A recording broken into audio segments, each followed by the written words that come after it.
गोष्ट पावसाळ्यातील आहे. आषाढातील एका पावसाळी दिवसात, बहुधा ऑगस्टचा महिना अखेर असावा, घराकडे निघायला मला बराच उशीर झाला होता. त्या दिवशी पुण्याहून सोलापूरकडे येणारी कन्याकुमारी एक्सप्रेस खूपच उशिरा आल्यानं स्टेशनवरनं निघायला रात्रीचे 1:30 वाजले होते. पार्किंग लॉटमध्ये सकाळी जाताना ठेवलेल्या गाडीच्या सीटवरती जमा झालेली धूळ हाताच्या एका फटक्यात उडवून काहीशा त्राग्यानं बाईक स्टार्ट केली. जुना पुणे नाका क्रॉस करून पुढे गेलो. शहरी वसाहतीचा भाग संपला. पावसाळी दिवस असल्यानं रस्ता निसरडा झाला होता. मध्यरात्र उलटून गेलेली असल्यानं क्वचित एखादी दुसरी लहान सहान दुचाकी रस्त्यावर दिसत होती.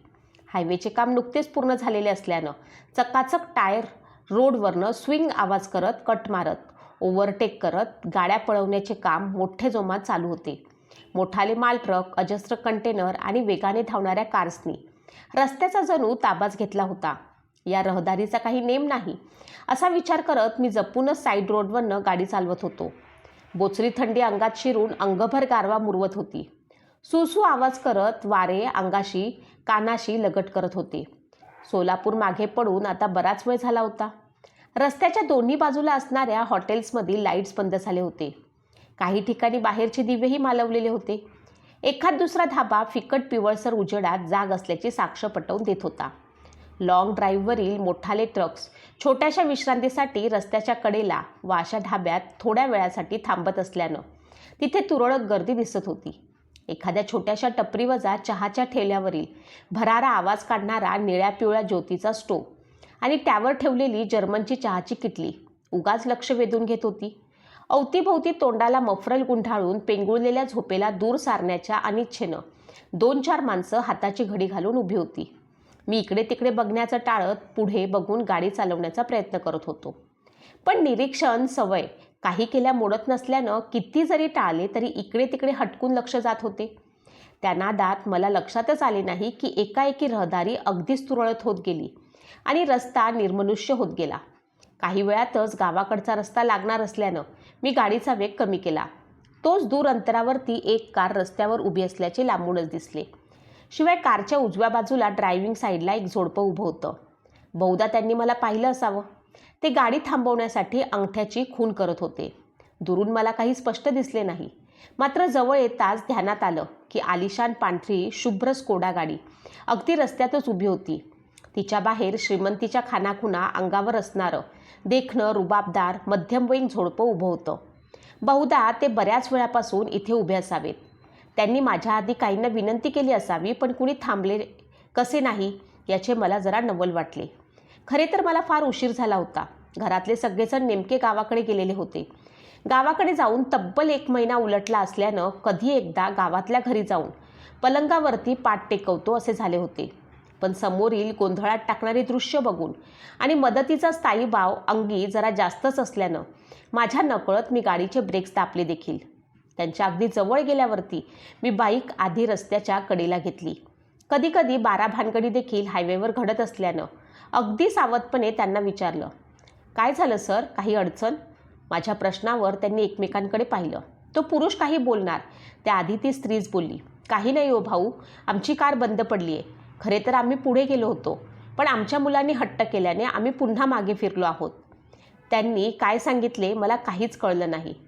माझ्या प्रश्नार्थक चेहऱ्याकडे बघत तो पुरुष उत्तरला, त्याचे काय झाले, आम्ही मुंबईचे आहोत. आमच्या मुलांना आणि भावाच्या कुटुंबाला सोबत घेऊन आम्ही 2 कारमधनं एका कौटुंबिक कार्यक्रमासाठी सोलापूरला आलो होतो. रात्री निघण्यास उशीर झाला. मुले लहान आहेत, त्यांना भूक लागली. मग वाटेत लागणाऱ्या टोल प्लाझापाशी थांबावे अशी त्यांची इच्छा होती. पण नेमके आजच टोल प्लाझावरील हॉटेल बंद होते. मग आम्ही त्यांच्यासाठी पुन्हा मागे फिरून पार्सल आणण्यासाठी मागे वळलो होतो. मुले भावाच्या गाडीत झोपी गेली असतील. त्यांना भूक लागली असेल. भाऊ आणि वहिनी देखील दिवसभराच्या ताणानं थकले असतील. तेही झोपी गेले असतील. त्यांची तरी झोपमोड का करावी म्हणून आम्ही त्यांना कळवलं नाही. पण काही वेळात गाडी सुरू झाली नाही तर त्यांना कळवावे लागेलच. होय ना गं? शेवटचं वाक्य बोलताना त्या माणसाचा कंठ दाटून आल्यासारखं वाटलं. सगळे एका दमात बोलून झाल्यावरती त्यानं कारचे दार उघडले. 2-3 कॅरीबॅगमध्ये काहीतरी खाद्यपदार्थ होते. डॅशबोर्डमधील ड्रॉवर खोलून त्यानं आतील एक नक्षीदार टिफिनमध्ये त्या कॅरीबॅग ठेवल्या. टिफिन माझ्या हाती दिला आणि भावाच्या BMWच्या गाडीचा नंबर सांगितला. टोल प्लाझापाशी गाडी थांबली असेल त्यांना एवढे पार्सल नेऊन द्या हो, माझी मुले भुकेली असतील हो. अगदी काकुळतीला येऊन त्या स्त्रीनं सांगितलं. फिकट निळसर साडी, त्यावरती मॅचिंग ब्लाऊज, बांगड्या तिला खुलून दिसत होत्या. त्या चांदण्या रात्री तिच्या कपाळावरचं लालभडक कुंकू चांगलंच उठून दिसत होतं. वाऱ्यावर भुरभुरणारे केस कपाळावरती येत होते. इतक्या गार हवेत देखील तिच्या कपाळावरती जमा झालेले घर्मबिंदू मला उगाच कासावीस करून गेले. मंगळसूत्राशी चाळा करत, पदर सावरत एका अनामिक अस्वस्थतेनं ती बोलत होती. अहो, त्यात काय एवढे? मुलांचा डब्बा हातोहात नेऊन देतो, तुम्ही त्याची काळजी करू नका. कार सुरू होत नसेल तर माझ्या ओळखीच्या मेकॅनिकला बोलावू का? माझ्या अनपेक्षित प्रश्नानं ते दोघेही किंचित गांगरले. त्यामुळे मीच बोलता झालो. नाहीतर तुम्ही हायवे पोलिसांना कळवा, ते तुम्हाला मदत करतील. असं हायवेवर थांबणं धोक्याचं आहे. शिवाय तुमच्यासोबत बाई माणूस आहे. माझ्या या उद्गारांनी ते अजूनच हतबल झाल्यासारखे वाटले. मग मी न राहून त्यांना म्हटलं, माझं घर लहान आहे पण इथून जवळ आहे. तुम्ही, तुमची मुलं आणि भाऊ बहिणी सगळेच जण आमच्या घरी थांबा. मुक्काम करून, गाडीचे काम करून सकाळी तुमच्या मुंबईला रवाना व्हा. आता त्याचा काय उपयोग? बराच उशीर झालाय. डबा थंड होईल. आधीच सगळं संपलंय. निघा लवकर, आम्ही निघतोच आहोत असं सांगा त्यांना. माझे बोलणे अर्ध्यात तोडत ती स्त्री कातर आवाजात अर्धवट तोंडात पुटपुटत बोलली. शेवटचे शब्द बोलताना तिचा आवाज खूपच कातर झाल्यासारखा वाटला. मग मीही अधिक पाल्हाळ न लावता तो टिफिन घेतला, हँडलला असणाऱ्या पिशवीत ठेवला. त्या दोघांनी हात जोडले तसे मीही यंत्रवत हात जोडले. का कुणास ठाऊक, पण त्या स्त्रीच्या डोळ्यात पाणी तरळल्यासारखे वाटले. मी तिथून निघालो खरं, पण पुढे काही अंतरावर रस्त्यात उभ्या असणाऱ्या ट्रककडे पाहून उगाच मनात वाईट विचार चमकून गेले. खरे तर माझे गाव टोल प्लाझाच्या अलीकडे होते, पण त्या जोडप्याने इतके कळवळून सांगितल्यानं आणि त्यांचे कारणही रास्त वाटल्यानं मी गावाचा रस्ता लागूनही गावाकडे न वळता वेगानं झिंग असणाऱ्या निर्जीव भकास रस्त्यावरनं गाडी चालवणे मला मुळीच आवडत नाही. माझी आपली पाऊलवाटच बरी, वाटसरूंशी बोलणारी, त्यांच्या सुखादुखात सामील होणारी, त्यांना आपलंसं करणारी आणि आईच्या कुशीशी ऊब देणाऱ्या पाऊलवाटीची सर ह्या डांबरी हायवेला कधीच येणार नाही. हे माझ्या विचारांचे नेहमीचे पालुपद डोक्यात घोळवीत मी पुढे मार्गस्थ झालो. काही वेळात साळवेश्वराच्या जवळचा टोल प्लाझा आला. माझ्या गावापुढे असणाऱ्या ह्या गावाचे नाव मला खूप आवडते. सावळेश्वर, सावळाईश्वर, श्रीकृष्ण. गावाचे नाव साक्षात कृष्ण. पण टोल प्लाझाजवळ आल्यावर मी जरा चकितच झालो, कारण तिथले हॉटेल चालू होते. बाहेरील साईन बोर्डच्या लाईट्स चालू होत्या. हॉटेलच्या आजूबाजूला विरुद्ध दिशेसही काळ्या रंगाची BMW कार दृष्टीस पडली नाही. मी जरा विचारात पडलो. म्हटलं, हेच तिकडे गेले की काय? विचार करत करत हॉटेलबाहेर गाडी उभी केली.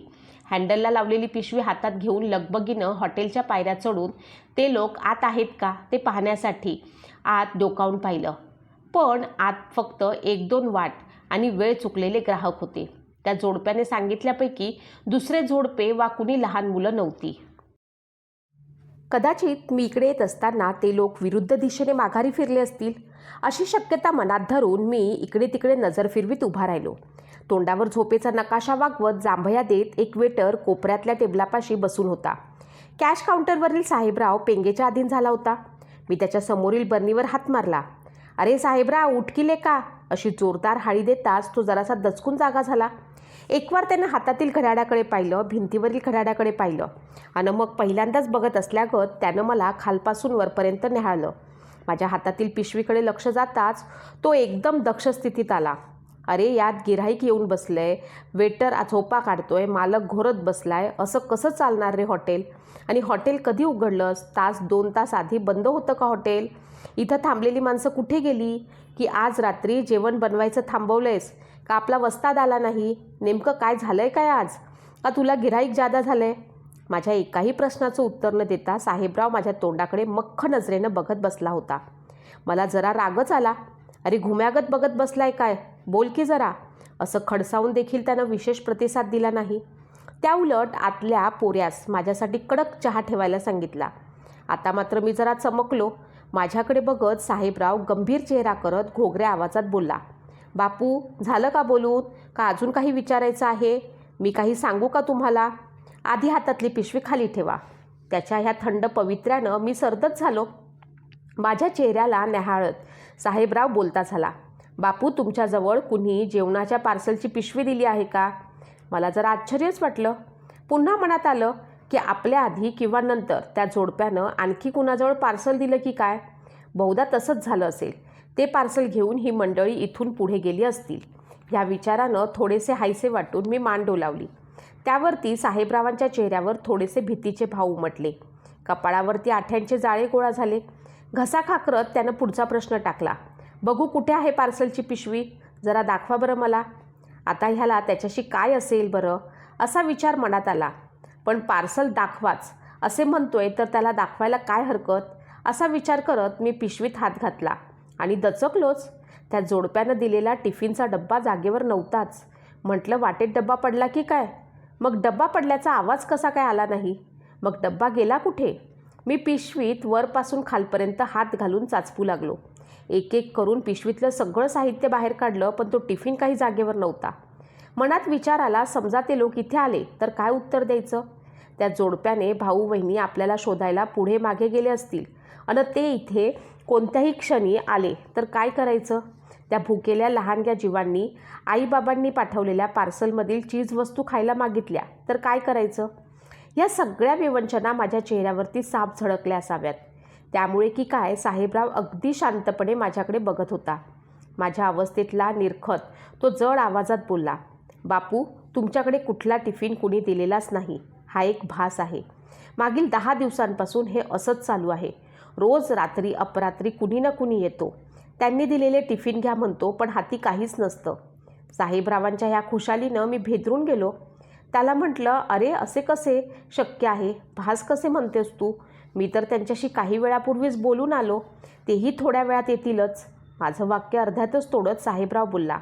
आपलं हॉटेल बंद आहे. काळ्या रंगाच्या BMW मध्ये त्याचे भाऊ आणि वहिनी इथे टोल प्लाझापाशी बाहेर कार थांबवून उभे आहेत. त्यांच्यासोबत 2 लहान मुलं आहेत. ते मुंबईहून सोलापूरला कौटुंबिक कार्यक्रमासाठी आले होते. निघायला उशीर झाला होता. मुलांना भूक लागली. मग टोल प्लाझावरील हॉटेल बंद असल्यामुळे मुले भावाच्या गाडीत ठेवून ते पार्सल आणायला माघारी फिरले. काही अंतरावरील ढाब्यावर गेले. पार्सल घेतलं. ढाब्यापासून काही अंतर जाताच रस्त्याच्या मधोमध त्यांची गाडी बंद पडली. त्यांनी गाडी चालू करण्याचा प्रयत्न केला, पण गाडी सुरू होत नव्हती. भाऊ आणि वहिनी झोपले असतील म्हणून त्यांनी त्यांना फोन केला नाही. आता सुरू होईल, मग सुरू होईल म्हणून हायवे पोलिसांना कळवलं नाही. गाडी सुरू होईपर्यंत पार्सल कुणाजवळ तरी पुढे पाठवून द्यावं म्हणून त्यांनी एखादा वाटसरू दिसतो का हे पाहण्यास सुरुवात केली आणि तुम्ही त्यांच्या नजरेस पडलात. तुम्हाला बघून त्यांनी अंगठ्याने गाडी थांबवण्याची खूण केली. इतक्या रात्री काय झाले असेल हा विचार करत तुम्ही आपसुकच गाडी थांबवलीत. त्यांच्यापाशी बोलून झाल्यावरती त्यांनी एका नक्षीदार टिफिनमध्ये ते पार्सल घालून दिले. ते घेऊन तुम्ही पुढे निघून आलात. इथे येऊन चकित झालात, कारण इथे तर कुणीच नाही. साहेबराव एका दमात एका लयीत सांगत गेला आणि मी वाचलेल्या चेहऱ्यानं त्याच्याकडे दिग्मूढ होऊन बघत त्याचे बोलणे ऐकत राहिलो. त्यावर काय बोलावे हे मला सुचलेच नाही. जणू मी थिजूनच गेलो. बापू, तुम्हाला प्रश्न पडला असेल की हे सगळं मला कसं काय ठाऊक? साहेबराव मला काहीतरी विचारत होता आणि माझे त्याच्या बोलण्याकडे लक्षच नव्हते. नेमके काय झाले आहे हेच मला कळत नव्हते. इतक्यात गरमागरम वाफाळता चॉकलेटी चहा आला. साहेबरावानं वेटरला तिथून जाण्यास हातानेच खुणावले. घरून आणलेली कॅश काउंटरच्या खाली ठेवलेली पाण्याची बाटली त्यानं वर काढली. एका ग्लासात पाणी ओतून ग्लास माझ्याकडे सरकावत त्याने हलकेच माझ्या खांद्यावरती थोपटले. बापू, चहा घ्या, थंड होतोय. हवेत जरा गारवा आहे. मी सगळं सांगतो तुम्हाला. आधी जरा चहा तरी घ्या. त्याच्या उद्गारानं मी जरा भानावर आलो. मनगटातील घड्याळाकडे बघितलं. 2:30 वाजून गेले होते. इतक्या रात्री मी कधीच चहा प्यायलो नव्हतो. ती रात्र मात्र अपवाद होती. बाहेर येऊन तोंडावर पाण्याचे 2 सपकारे मारले. आत वॉश बेसिन असूनही मी तोंड धुण्यास बाहेर आलो नव्हतो. खरे तर पुन्हा एकदा बाहेर कुठे BMW दिसते का हे पाहण्यासाठी मी बाहेर आलो होतो. साहेबराव माझे बारकाईने निरीक्षण करत आहे हे लक्षात येताच मी आत वळलो. रुमालाने तोंड पुसून होताच चहाचा कप ओठाला लावला. झोप तर आधीच पळाली होती. डोक्यात प्रश्नांचं आणि विचारांचं काहूर माजलं होतं. त्याला ह्या चहानं थोडीशी चालना मिळाली. आता चहा पिऊन झाल्यानंतर साहेबराव काय सांगतो ते ऐकण्यास मी पुरता अधीर होऊन गेलो होतो. माझा चहा पिऊन होताच साहेबराव बडीशोप पुढे केली. त्याला मी हाताने चढवले. त्यासरशी पुन्हा एकदा बळेने घसा खाकरत तो बोलता झाला. मी काय सांगतो ते ध्यान देऊन ऐका बापू. त्यानं अशी सुरुवात करताच मी अगदी कान टवकारून बसलो. कदाचित तुम्हाला माहिती नसेल किंवा तुम्ही गावात नसल्यामुळे तुमच्या कानावर आले नसेल. 10 दिवसापूर्वी आपल्या आत्माशांती ढाब्याजवळ एक अपघात झाला. माझ्या अंगावर आता शहारे आले होते. साहेबराव पुढे सांगत होते. त्या दिवशी रात्री बहुधा 11:30-12ची वेळ असावी. आपल्या हायवेला एक 12चाकी ट्रक रस्त्याच्या मधोमध बंद पडला होता. त्यांनी हायवे पोलिसांना क्रेनसाठी कळवले होते. पण क्रेन येण्यास काही अवधी तर लागतोच ना. मी यंत्रवत मान डोलावली तर क्रेन येण्यापूर्वी चाकाखाली ठेवण्यासाठी, रस्त्याच्या कडेला असणारे दगड गोळा करण्यासाठी व झाडाचे फाटे तोडून ट्रकच्या कडेनं ठेवण्यासाठी ड्रायव्हर क्लीनर ट्रकमधून उतरून थेट रस्त्याच्या कडेला गेले. त्यानंतर काही क्षणातच रस्त्याच्या मधोमध बंद पडलेल्या मालट्रकचा अंदाज न आल्याने पांढऱ्या रंगाची एक आलिशान स्कोडा गाडी त्या ट्रकला वेगाने येऊन धडकली. टक्कर इतकी जोरात होती की स्कोडा गाडी ट्रकच्या चेसीखाली जाऊन अडकली. साहेबरावांच्या ह्या वाक्यानं माझ्या काळजाचे ठोके चुकले. कारमध्ये पुढच्या सीटवर सोलापूरहून मुंबईच्या दिशेने जाणारे मोहिते दाम्पत्य जागीच ठार झाले. त्या दिवशी मी सासरवाडीला गेलो होतो. वस्तात पण सुट्टीवर होता. शिवाय पावसाळी दिवस असल्यानं हॉटेल बंदच ठेवलेले होते. त्यामुळे मी काही त्या लोकांना बघू शकलो नाही. मात्र नंतर कळले की मोहिते कुटुंब 2 कारमधून मुंबईच्या दिशेनं चाललं होतं. मुलांना फार भूक लागलेली असल्यानं ते टोल प्लाझापाशी आले. नेमके त्या रात्री हॉटेल बंद असल्याने त्यांनी पुढे जाण्याऐवजी एक गाडी टोलजवळ साईडला उभी केली. मुले त्याच गाडीत त्यांच्या भावाच्या गाडीत बसवली आणि ते दोघे मुलांना पार्सल आणण्यासाठी काही अंतरावरील आत्माशांती ढाब्याकडे वळले.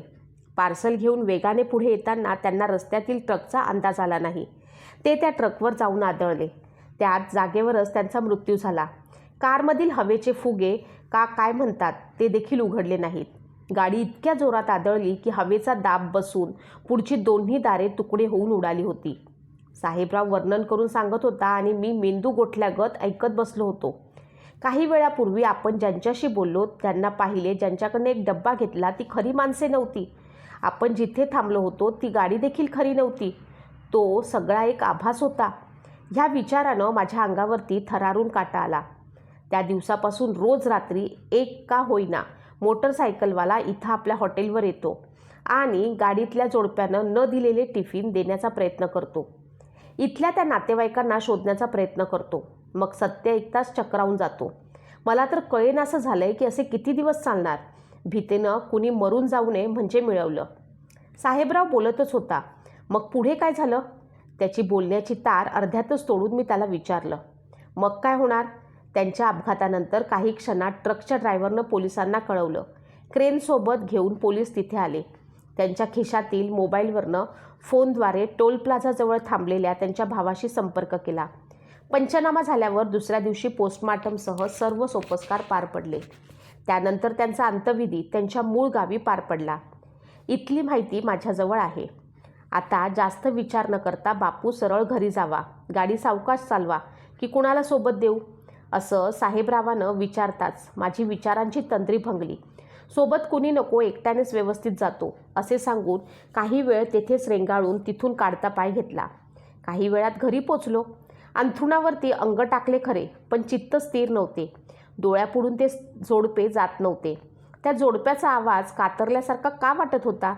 त्या महिलेच्या डोळ्यात पाणी आल्यासारखे का वाटत असावे? हे सर्व आता लक्षात आले.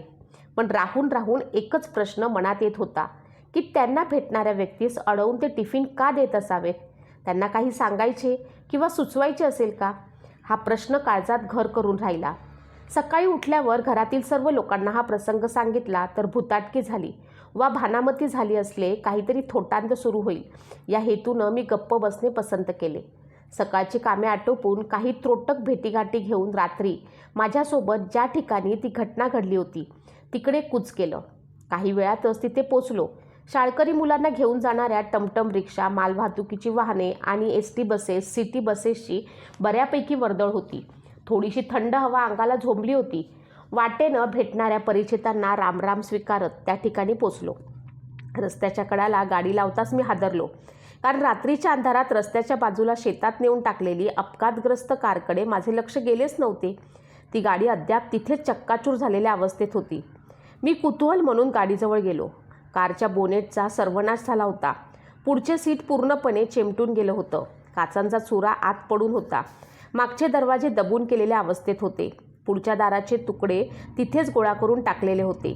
पुढच्या सीटच्या सांदीत निळसर बांगड्यांचे काही तुकडे पडून होते, ज्याचा माझे मन शोध घेत होते. अशी एक वस्तू तिथेच आसपास असायला हवी होती, असे मला राहून राहून वाटत होते. अपघात झाला त्या क्षणी त्या दोघांच्या मनात काय विचार आले असतील? त्यांचा जीव जाताना त्यांना काय वाटलं असेल? त्या दिवशी जर साहेबरावांचे हॉटेल बंद नसते तर जर असे प्रश्न मनात चमकून गेले आणि एका दूरवरून चकाकणाऱ्या एका वस्तूकडे बघून मी थक्क झालो. दुरून चकाकणारी ती वस्तू म्हणजे काल रात्री माझ्या हाती दिलेल्या टिफिनची कार्बन कॉपी होती म्हटलं असतं तरी चाललं असतं. मी जवळ जाऊन पाहिलं तर तो काल रात्री माझ्या हाती दिलेल्या नक्षीदार टिफिनसारखाच 2 ताळी चपटा डब्बा होता. डबा उघडून पाहिला तर उग्र आंबूस वासाचा भपकारा नाकात घुसला. डब्यातील अन्न कुजून गेलं होतं. विटल्यामुळे त्याची दुर्गंधी बाहेर पडली. अपघात घडला त्या क्षणी बहुधा हा डब्बा त्या अभागी स्त्रीच्या हाती असावा, कारण अपघात होताच अजस्त्र वायुदाबामुळे तिच्या बाजूचे दार तुकडे होऊन उडून पडले होते. तिला जोराचा धक्का बसला असावा आणि निमिषार्धात तिच्या हातातला डब्बा उडून गेला असावा. लांबून फेकला गेला असल्यानं तो कलंडून शेतात माळावर झुडुपात पडला होता. त्यामुळे त्याच्याकडे कुणाचे लक्ष गेले नसणार. आता मला माझ्या प्रश्नाचं उत्तर सापडलं होतं. दुपारी तालुका पोलीस स्टेशनमध्ये फोन करून मृत मोहित्यांच्या भावाचा मोबाईल नंबर घेतला. त्यांना संपर्क साधला. ते बोलण्याच्या अवस्थेत नव्हते, पण त्यांना महत्त्वाचे बोलायचे आहे असे सांगून मागील 10 दिवसांपासून हायवेवर घडणाऱ्या घटनेबाबत थोडक्यात माहिती दिली. माझा अनुभवही सांगितला. ते ऐकून त्यांना अश्रू अनावर झाले. ते लहान मुलासारखे रडू लागले. मी त्यांना विनंती केली की त्या सर्वांनी जमल्यास दुसऱ्या दिवशी अपघातस्थळी यावे. आईबापाविना पोरकी झालेली ती मुलेही सोबत आणावीत असं त्यांना कळवळून सांगितलं. माझ्या सांगण्यावरून त्यांनी विश्वास ठेवून त्यांनी दुसऱ्याच दिवशी येण्याचं कबूल केलं. जवळ आल्यावर मला फोन करा असे सांगून मी त्यांना माझा मोबाईल नंबर दिला. ठरल्याप्रमाणे दुसऱ्या दिवशी भर दुपारी त्यांचा मला फोन आला. मी त्यांना इकडे तिकडे न बोलावता थेट त्या अपघात घडलेल्या ठिकाणी बोलावलं. आधी त्यांनी मुलांसाठी आढेवेढे घेतले, पण मी खूप मिनतवाऱ्या केल्यावरती मुलांसह तिथे यायला ते राजी झाले. काळ्या BMWमधनं ते त्या ठिकाणी दाखल झाले. रस्त्याच्या एकदम कडेला ते गाडीतून खाली उतरताच मी पुढे होऊन त्यांना नमस्कार करून माझी ओळख करून दिली. ते दोघे पती पत्नी उतरल्या चेहऱ्यानं सैरभैर नजरेनं इकडे तिकडे पाहत होते. मुले मात्र गाडीतच बसून होती. बहुतेक कारच्या दरवाजाला असणाऱ्या फिकट काळसर काचा आडून ते अपघातग्रस्त कारकडे पाहत असावेत. मोहिते दाम्पत्यानं आपल्या लहान भावाच्या चक्काचूर झालेल्या कारकडे पाहिले. त्यांचे डोळे वाहू लागले.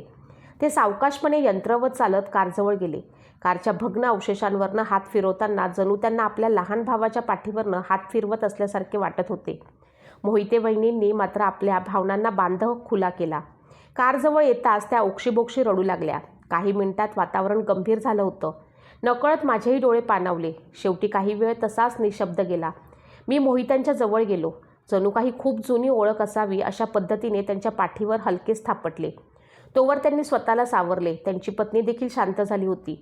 मी बाईकच्या हँडलला लावलेली पिशवी काढून आणली. आदल्या दिवशी सापडलेला तो टिफिनचा नक्षीदार डब्बा मी घरी नेऊन लख्ख धुवून पुसून त्या पिशवीत ठेवला होता. तो डबा काढून त्यांच्या हाती देताच त्यांनी मला मिठी मारली. माझ्या खांद्यावर डोकं ठेवून ते मोठमोठ्याने रडू लागले. त्यांचा आवाज ऐकून गाडीत बसलेली मुलं कावरीबावरी होऊन बाहेर आली. आपल्या काकांच्या हातातील टिफिनकडे त्यांचे लक्ष जाताच आई बाबाचा त्यांनी आर्त आक्रोश सुरू केला. मोहिते वहिनींच्या मुलांजवळ गेल्या. ती मुले त्यांना अलगद बिलगली आणि सगळे कुटुंब शोककल्लोळात बुडून गेले. काही वेळाने सगळे साबरले. मुलांच्या मनातील मळभर रिते झाले होते. त्या सगळ्यांना घरी घेऊन गेलो. छोटासा पाहुणचार आटोपून पुन्हा भेटण्याच्या शर्तीवरती ते मुंबईच्या दिशेने रवाना झाले. जाताना मुलांनी बापू काका बाय बाय असे म्हणत हलवलेले ते चिमुकले हात डोळ्यांच्या पारण्यात रुतून बसले. ते गेले त्या दिशेनं मी ओलेत्या डोळ्यांनी पाहत राहिलो.